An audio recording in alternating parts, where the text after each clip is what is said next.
Graça e paz da parte de Jesus Cristo de Nazaré. Hoje nós vamos falar sobre o evento da ressurreição de Jesus.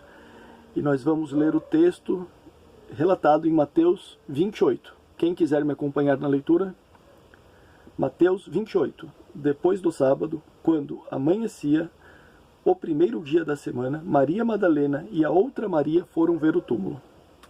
E eis que houve um violento tremor de terra.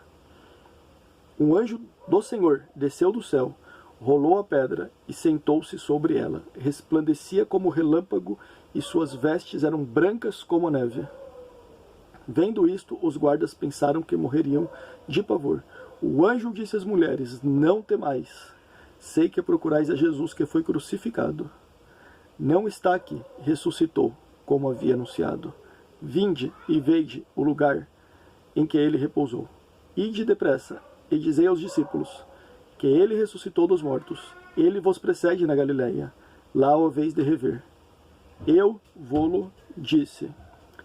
Quando se fala da ressurreição de Jesus, muitos até hoje não acreditam e se baseiam até mesmo na desculpa dos líderes judeus para dizer que Jesus Cristo de Nazaré não ressuscitou. Vamos ver algumas questões que são levantadas.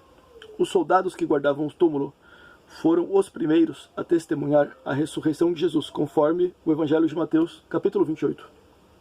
Lá Mateus diz, conforme lemos: eis que houve um tremendo temor de terra. Os guardas ficaram paralisados de medo. O chefe dos sacerdotes do templo instruíram os soldados a dizer que os discípulos de Jesus tinham vindo durante a noite e roubaram o corpo de Jesus. Está relatado em Mateus 28, 13. Existem algumas contradições nessa desculpa mentirosa e contraditória. Vou dar um exemplo. Se os soldados eles estivessem realmente dormindo enquanto seu trabalho de guarda, como eles poderiam saber o que aconteceu enquanto eles dormiam? Ora, os guardas eram fortemente punidos quando cometiam faltas. Por exemplo, lá em Atos dos Apóstolos, capítulo 12, tem o exemplo do carcereiro que foi punido. Então essa desculpa não seria aceita, certamente, ou eles seriam punidos. Então a pergunta que se faria é: como vocês ainda estão vivos e não foram mortos pelas autoridades por essa falha tão grave? Além disso, se algum dos soldados que estavam dormindo tivessem ouvido o ruído dos discípulos rolando aquela enorme pedra que tampava o sepulcro, os soldados teriam despertado outros companheiros e impedindo o roubo do corpo de Jesus. Outro ponto importante: os discípulos eles ficaram um tempo, imediatamente após a morte de Jesus, trancados.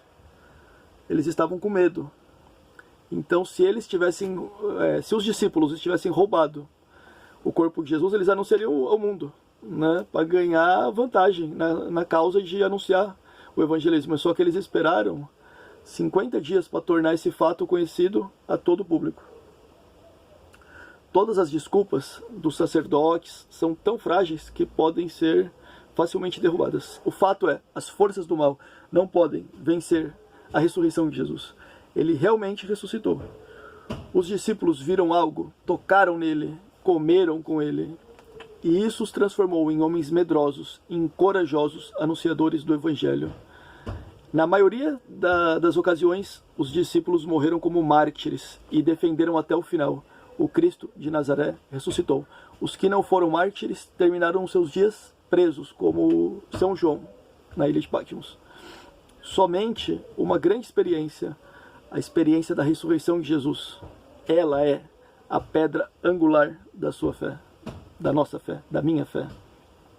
A ressurreição de Jesus é a nossa certeza da vitória, que ele venceu o mal, ele venceu a morte, ele reina. Glória a Deus.